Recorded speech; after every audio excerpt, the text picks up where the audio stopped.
بسم اللہ الرحمن الرحیم۔ السلام علیکم۔ آپ دیکھ رہے ہیں یوٹیوب چینل میں عمران مو۔ سب سے پہلے میں آپ کو ایک خبر دے دوں کہ رانا ثناء اللہ جو کہ اب ہونے جا رہا ہے، رانا ثناء اللہ کو اریسٹ کرنے جا رہے ہیں۔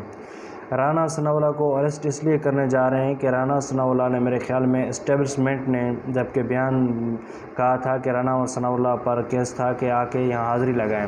تو اس ٹائم رانا ثناء اللہ نے اسٹیبلشمنٹ کے پاس نہ گیا تھا، نہ اس نے حاضری لگائی تھی، نہ اس کے پاس موجود تھا۔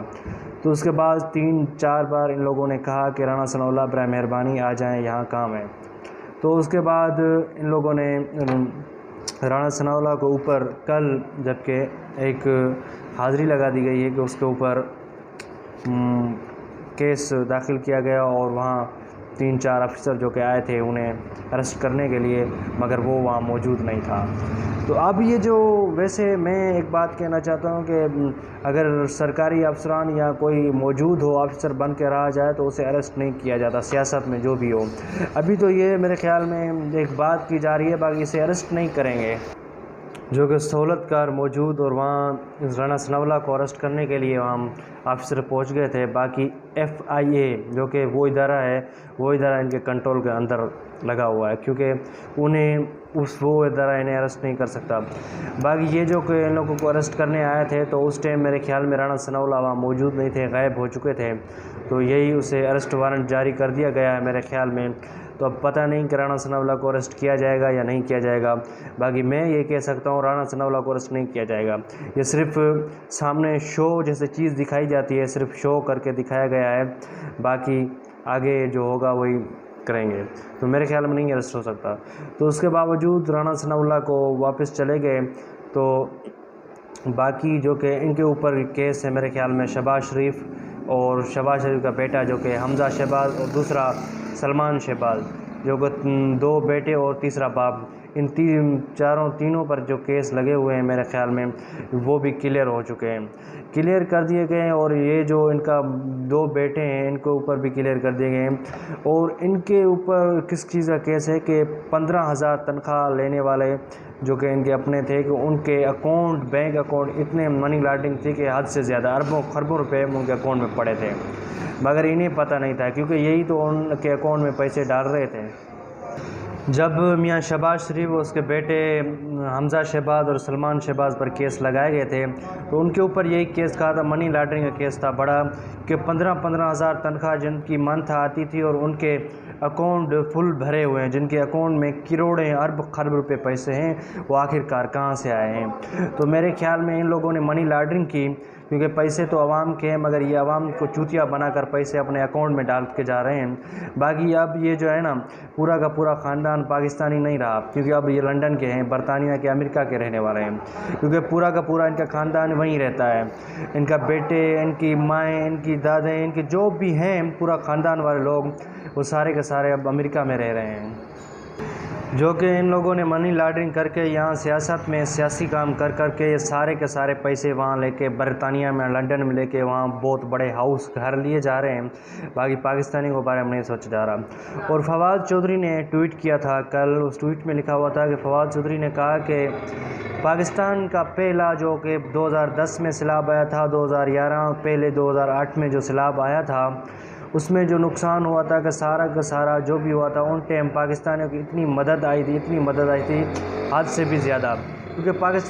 پاکستانی قوم کی ہر ایک مدد کر رہا تھا، ہر ایک ملک جو بھی پارٹنر ملک تھا وہ مدد کر رہا تھا۔ اس بار ایسا حکمران، ایسے وزیر اعظم کو ایسے کو بنایا گیا ہے، بلکہ نہ کوئی مدد کر رہا ہے، نہ کوئی پیسے دے رہا، وہاں جا کے پیسے مانگنے جاتا ہے، شہباز شریف گڑ گڑاتا ہے، پھر بھی اسے پیسے نہیں دیے جا رہے ہیں۔ آخر مسئلہ کیا ہے؟ تو فواد چودھری نے یہی بات کی، واقعی میرے خیال میں پہلے پیسے دیے جاتے تھے پاکستان کو، اس ٹائم پاکستان اتنا پیچھے چلا گیا ہے کہ 10 ملکوں میں سے جو کمزور ملک ہے، ان میں سے ان کا بھی نام شامل ہو چکا ہے کمزور ملکوں میں سے، جب پیسے پیچھے ہو چکے ہیں، لوگوں نے منی لانڈرنگ کر کے، سیاست والا MP ہو یا MNA ہو، پیپلز پارٹی والے ہوں یا جمعیت علماء اسلام والے ہوں، یا پھر یہ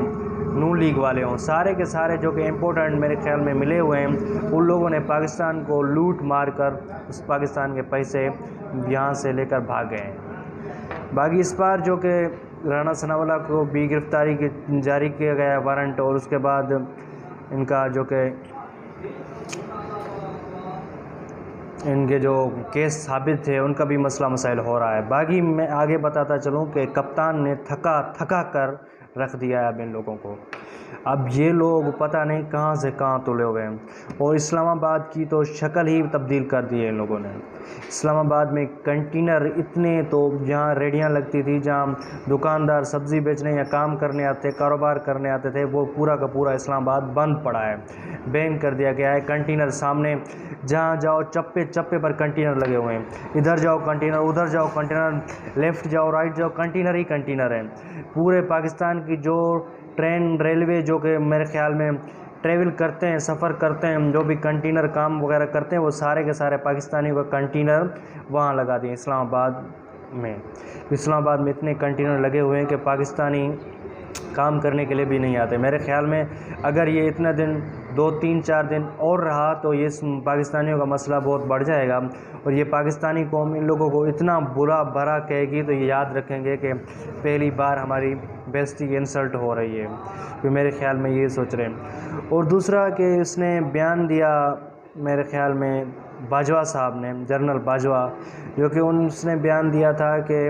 میں کوئی سیاست میں نہیں، نہ ہم سیاستی ہیں، نہ کوئی کام کرتے ہیں، ہم صرف جو ہیں اپنا ملک کی حفاظت کرتے ہیں، ہم فوجی پاک فوج صرف یہی کام کرتے ہیں، ہم سیاست میں آنے کی کوشش نہیں کرتے۔ تو اس نے کہا کہ میرے خیال میں امپورٹنٹ والوں کو سب کو سمجھایا کہ برائے مہربانی سیاست میں سیاست کی جائے، اپنا کام سے کام، اپنے ملک کو سنبھالو، اس میں لڑائی آپس میں لڑو نہ۔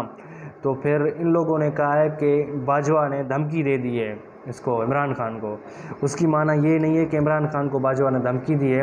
عمران خان کو کوئی باجوہ نے دھمکی نہیں دی۔ عمران خان نے صرف یہی کہا ہے کہ میں سیاست والوں کو کہہ رہا ہوں کہ سیاست بہترین طریقے سے کی جائے، سیاسی ماحول بہترین کیا جائے، بلکہ ایک دوسرے کو اوپر کیس نہ لگاؤ، ایک دوسرے کے اوپر گالیاں یا برا بھلا نہ کہو کہ پاکستانی ہو۔ ویسے اب انڈیا والا ملک جو کہ مودی صاحب نے ٹویٹ کیا تھا، میرے خیال میں کل میں نے ٹویٹ پڑھا تھا، یہاں کسی نے کیا تھا کہ ابھی کوئی بیوقوف یا کوئی پاگل ہی ہوگا جو کہ نواز شریف کو ووٹ ڈالے گا، بیوقوف یا کوئی پاگل ہوگا جو نواز شریف کو ووٹ ڈالے گا، باقی بہترین انٹیلیجنٹ سلجھا ہوا بچہ کبھی بھی ووٹ نہیں دے گا نواز شریف کو۔ ابھی آپ آگے عوام کو سوچنا چاہیے کہ واقعی کیا کرنا چاہیے۔ یہ تو سراسر ٹھوک ہے۔ عمران خان کے اوپر آڈیو ریکارڈ کیے جا رہے ہیں، اس آڈیو کو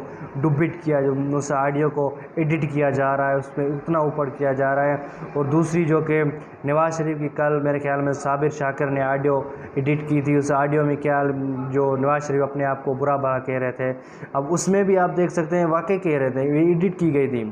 عمران خان کی آڈیو بھی ایسے ایڈٹ کر کے ڈال رہے ہیں کہ عمران خان غلط کام کر رہا ہے۔ میرے خیال میں عمران خان ان لوگوں سے صحیح ہے۔ تو باجوہ صاحب نے بھی کہا کہ اور امپورٹنٹ اور سہولت کاروں کو پریشانیاں،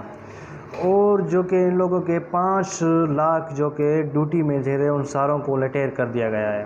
ان لوگوں نے ریٹائر کر دیا، خود بیٹھے ہوئے ہیں، اور عوام بھوکی مر رہی ہے، عوام تنگ اور ذلیل خوار ہو چکی ہے ان لوگوں سے۔ تو آگے آپ لوگوں کو سوچنا چاہیے کیا ہے کیا نہیں۔ تو تب تک کے لیے میرے چینل کو سبسکرائب کریں، بیل آئیکن کو پریس کریں اور شیئر کریں، اور کمنٹ میں اپنی رائے بتائیں۔